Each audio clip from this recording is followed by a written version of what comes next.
Cette année encore, Provence 44 a installé son camp militaire au chemin des Canissons. Son président nous donne quelques explications. On a pour but de commémorer le devoir de mémoire, de faire des commémorations dans toutes les villes qui vont de Cogolin, Cavalère jusqu'à l'entrée de Toulon, ce qui fait déjà un joli périmètre. Ensuite, donc, nous faisons aussi des petites reconstitutions de spectacles. L'année dernière, on a un mini-débarquement.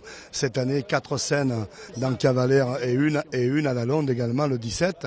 De petites scènes qui nous font des tableaux qui vont permettre de fixer un petit peu dans la mémoire des gens certaines positions prises à l'époque, à l'époque de l'occupation et de la libération.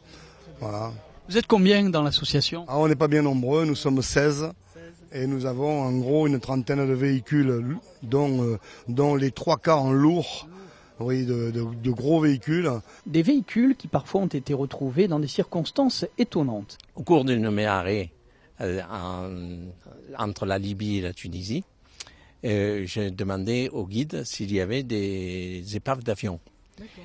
Et il m'a dit non, il n'y a pas d'épave d'avion, mais il y a de la ferraille qui doit dater de la guerre qui sort du sable.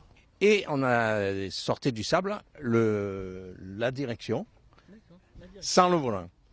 Et là, on a sorti des pelles et on a commencé à désensabler le véhicule et je me suis aperçu que c'était une Jeep.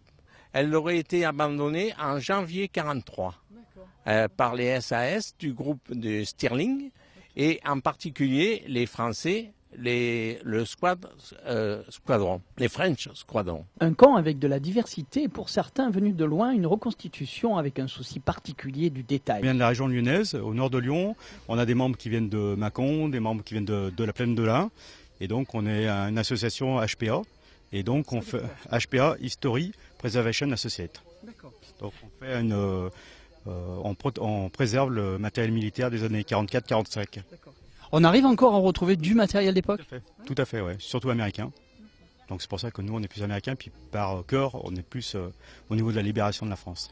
Alors je vois que vous avez le souci du détail puisqu'on retrouve des bouteilles de bière, Fischer. On va même jusqu'à la lumière qui est d'époque. Hein. Pas vraiment d'époque. Mais c'est vrai que nous on a un souci, c'est de faire partager aux gens, aux visiteurs, de faire partager un peu notre passion et puis leur montrer qu'on peut se faire plaisir dans autre chose que tous les médias actuels, toutes les choses habituelles.